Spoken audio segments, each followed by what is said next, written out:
Alors, sur la question du financement et de l'agriculture, c'est très compliqué. Vous savez, l'agriculture, on a deux grands problèmes. Peut-être trois. On va dire trois problèmes. Le premier problème qu'on a dans l'agriculture, ce sont les aléas climatiques. On ne sait pas quand est-ce qu'il va pleuvoir, quand est-ce qu'il va faire chaud. Premier problème. Le deuxième problème qu'on a, c'est la propriété foncière. Bon, lui, il est en train d'être réglé progressivement avec les programmes fonciers ruraux et autres. Le troisième problème qu'on a dans l'agriculture, ce sont les débouchés. La commercialisation, les débouchés.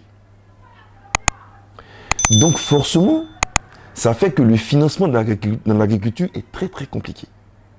Et ça, si vous n'avez pas souvent vous-même expérimenté l'activité agricole, vous ne comprendrez pas. Vous allez vous dire, ah oui, les gens refusent, tout. Mais non, personne n'accepte de donner son argent à quelqu'un qui n'est pas très sûr. Personne. À commencer par vous-même. Et comme j'ai tendance à dire, le banquier, c'est celui qui, par excellence, donne son argent à quelqu'un qui ne connaît pas. Et puis il espère que la personne va rembourser, quoi. Voilà. Donc, pourquoi au niveau foncier? Au niveau foncier, c'est la propriété foncière. La zone où vous avez produit vos anacards, des noix de cajou, cacao, est-ce que le terrain, là, ça vous appartient? Vous avez quel titre là-dessus? Premier problème. Généralement, vous avez des questions de famille, c'est une plantation de famille, ça devient compliqué, on ne sait pas ça appartient à qui. Or, c'est ça qui peut être la garantie pour un banquier. Première garantie des banquiers.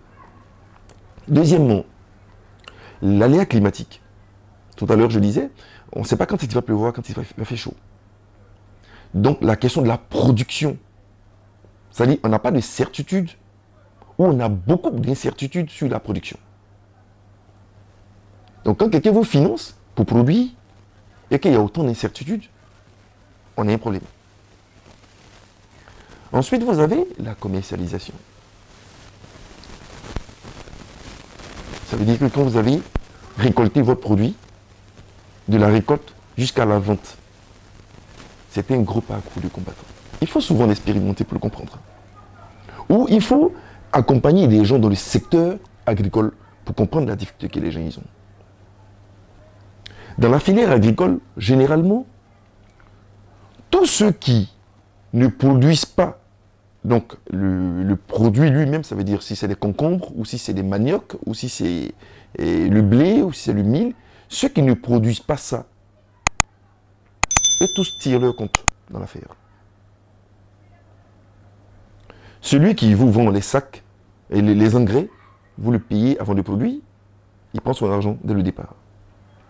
Celui qui vient cultiver votre champ, si c'est une machine que vous louez, vous le payez.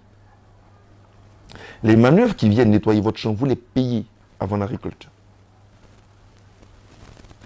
Quand vous commencez à récolter, les manœuvres, vous les payez. Quand vous finissez de récolter, il faut acheter les sacs ou les emballages. Il faut payer le transport pour pouvoir évacuer vos produits. Tous les acteurs de la filière encaissent leur argent avant que le producteur n'encaisse son argent. Est-ce que c'est injuste? Je ne sais pas. Mais en tout cas, c'est la réalité. Donc forcément, ça rend difficile l'engagement des banquiers, en fait des banques, sur ce genre d'activité. Donc il faut faire très attention quand vous décidez de rentrer dans le domaine agricole, de faire attention à pouvoir maîtriser une partie des risques. Ce que vous pouvez maîtriser déjà, c'est la partie de la propriété foncière. Maîtrisez déjà ça. L'aléa climatique, ça, il n'y a pas grand-chose. Vous ne pouvez pas faire grand-chose. Ce n'est pas vous qui décidez quand il pleut, quand il ne pleut pas. Voilà. Mais par contre, vous pouvez peut-être mitiger cet aléa en peut-être mettant en place des trucs d'irrigation, ce que vous voulez. Je connais bien certains qui ont fait peut-être même des serres pour être moins dépendants de l'environnement, enfin, du climat et autres. On fait tout ça. Ça, c'est possible. Et puis la partie, la commercialisation, pour voir si vous pouvez avoir des grands comptes, des grands acheteurs et autres en amont, en aval, pour pouvoir prendre vos produits et pour vous les payer dans les délais. Parce que je ne vais pas vous surprendre si je vous dis ça. Quand vous allez vendre à des grands comptes, souvent même votre produit, ils vont vous prendre à crédit. Donc vous imaginez, vous le producteur, vous êtes le parent pauvre de la filière. Donc quand vous décidez d'aller dans l'agriculture, réfléchissez bien. Moi, je suis de ceux qui pensent que l'agriculture peut nourrir son homme. Je suis de ceux qui pensent que la terre ne trahit généralement pas. Mais il y a des conditions derrière. Il ne faut jamais se leurrer. Il ne faut jamais se tromper. Et y aller les yeux fermés. Il faut faire très attention. Souvent même quand il pleut, on dit il pleut trop dans l'agriculture. Quand il ne pleut pas, on dit il ne pleut pas du tout. Donc vous voyez que l'aléa est très très très difficile à maîtriser. Donc oui, je conseille les gens d'aller dans l'agriculture. Je les conseille d'aller dans l'agriculture parce que c'est un domaine, un pays comme la Côte d'Ivoire, on a de l'espace. Voilà. Mais il faut bien réfléchir, il faut bien calibrer son modèle économique et savoir avec qui je le fais.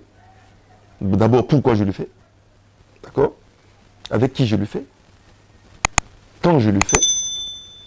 Où je le fais. Et comment je le fais.